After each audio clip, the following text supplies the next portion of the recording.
Secara inti bahwa jikalau seseorang sholat tetapi tidak mendoakan Habib gitu, itu tidak dikatakan sholat.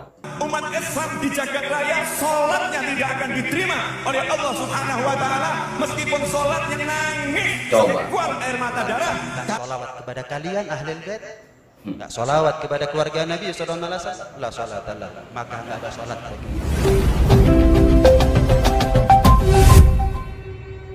Assalamualaikum warahmatullahi wabarakatuh.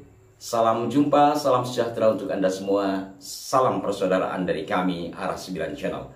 Kembali saya menyapa Anda saudara-saudaraku, dan kembali saya mengucapkan terima kasih tak terhingga atas respon positif Anda atas konten-konten kami di kolom komentar. Dan dalam kesempatan kali ini juga dari beberapa kolom komentar yang kami baca, ada yang menginformasikan kepada kami bahwa terdapat ceramah seorang tokoh dari Ba'alwi yang umum disebut Habib, yang mengatakan secara inti bahwa jikalau seseorang sholat tetapi tidak mendoakan Habib gitu, itu tidak dikatakan sholat. Setelah saya ulik-ulik, ternyata saya temukan dan ternyata video ini sudah cukup lama ya.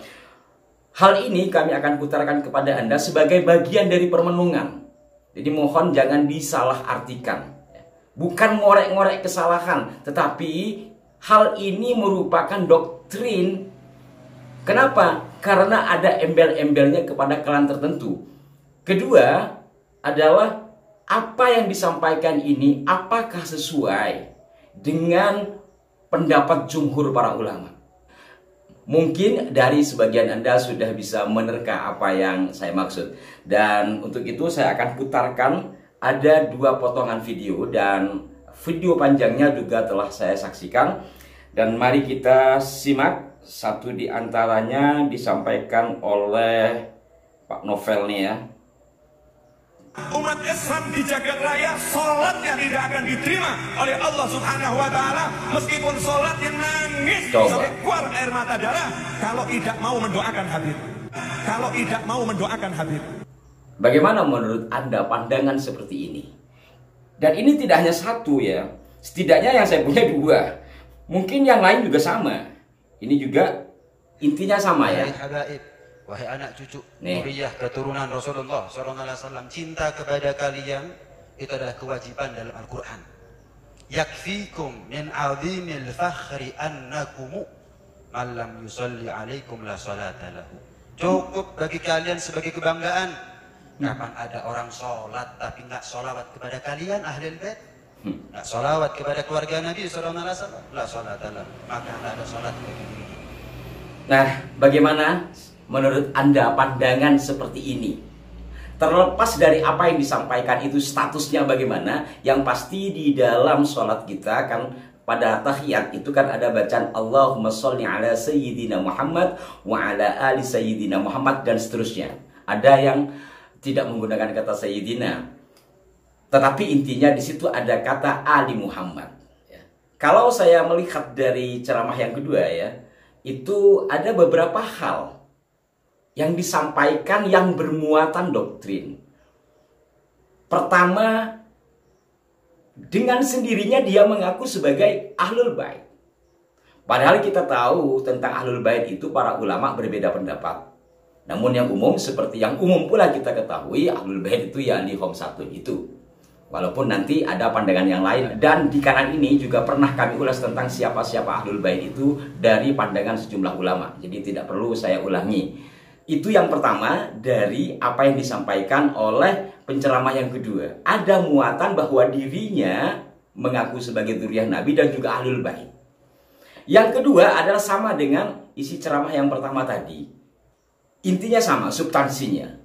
Bahwa siapa yang tidak mendoakan Habib. Jadi yang dimaksud kata dalam selawat Ali Sayyidina Muhammad itu adalah Habib. Padahal sebagaimana umum kita ketahui, kata atau istilah Ali Muhammad, keluarga Kanjeng Nabi Muhammad, itu juga sama dengan ahlul bait. Para ulama berbeda pendapat. Maka itu jangan diklaim andai pun kalangan Ba'alwi ini benar sebagai dzurriyyah Nabi. Andai pun benar, maka jangan diklaim sepihak seperti itu. Apalagi ternyata tidak terkonfirmasi atau tidak benar. Maka dengan apa yang disampaikan ini menunjukkan bahwa dirinya atau kelompoknya ingin dihormati. Sebab apa? Jikalau kita tidak membaca sholawat kepada Nabi dan kepada mereka, maka kita tidak dianggap sholat. Memang ya, kalau kita tidak membaca sholawat dalam tahiyat ya tidak sah bagi kami di mazhab Syafi'i ya, wallahu alam di yang lain. Memang seperti itu. Tetapi Ali Muhammad itu apa panjenengan? Apa kelompok sampean? Setidaknya di sejumlah kitab ya, di I'anatul Talibin atau di Faidul Qadir, itu dijelaskan tentang siapa Ali Muhammad.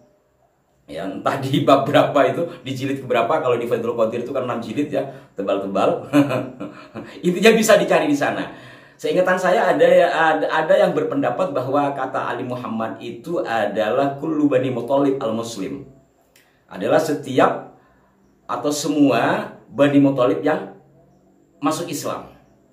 Ada juga yang berpendapat bahwa Ali Muhammad adalah semua umat Nabi.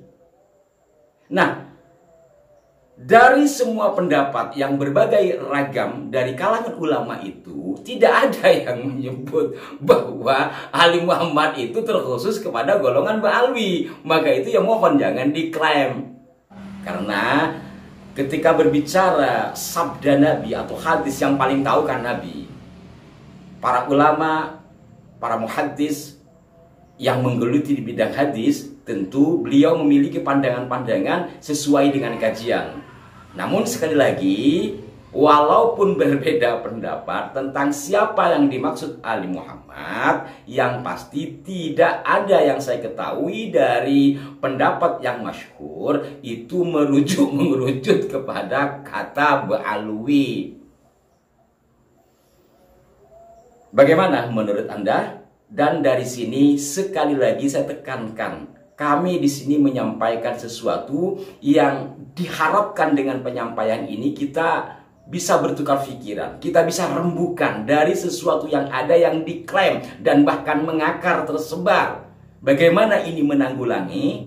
Maka itu dengan upaya kecil-kecilan memberikan penyampaian seperti ini barangkali ada manfaatnya. Itu tujuan kami, tiada yang lain. Dan yang kami harapkan dari penyampaian-penyampaian yang seperti ini ada respon dari beliau-beliau yang berada dalam organisasi besar.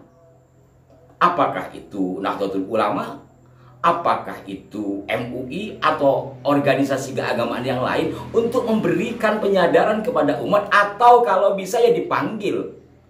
Kalau kami ini kan hanya menyampaikan, bahkan ya kami masih sharing dengan Anda. Maka dengan ini pula saya harap dari Anda juga memberikan masukan kepada kami. Kami tidak tahu semuanya, kami menyampaikan sesuatu yang kami tahu dan menawarkan sesuatu pula untuk kita renungkan bersama, untuk membuka ruang-ruang kosong di alam pikiran kita.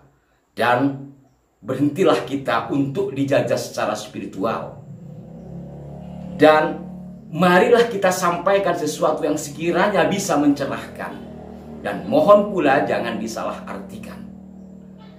Demikian, mohon maaf jika ada kekeliruan. Sampai jumpa. Wassalamualaikum warahmatullahi wabarakatuh.